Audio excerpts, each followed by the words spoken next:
Amafaranga araza akagenda, ariko ivyiyumviro bizana amafaranga bigumaho.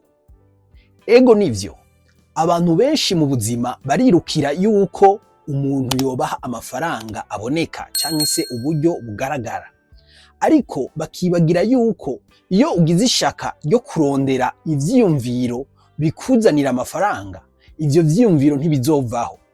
Uwaguhaye amahera woyakoresha canke se ukayarya ukayamara, ariko uwaguhaye ivyiyumviro bikuzanira amafaranga bizokwamaho.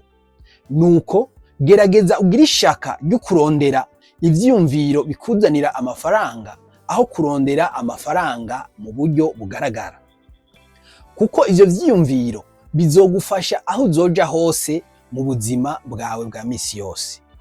Ubutunzi butagira amahoro burutwa na bike birimwo umutekano.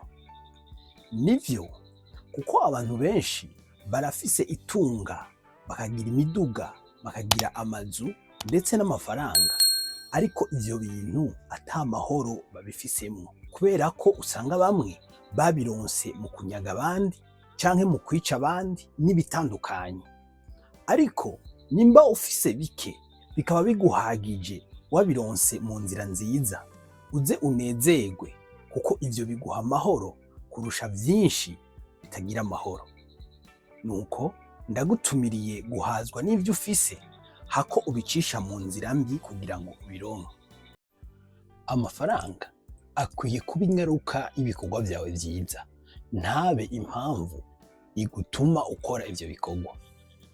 Nivyo, kuko abantu benshi bishiramo yuko kugira ngo bakore igikorwa ciza yuko ari uko boba baronse amafaranga. Ariko nagomba ndakubwire ngo niwashira umutima ku gikorwa ukagikora neza cane, umenye yuko ico gikorwa kibaye ciza, uwo wagikoreye azoguha ayo mafaranga arushirije ayo wari kumusaba. Nuko nagutumiriye gushira umutima ku gikorwa kurusha gushira umutima ku mafaranga. Uzobona ingaruka yavyo ikuzanire amafaranga nawe ubwawe utari witeze. Nuko murakoze.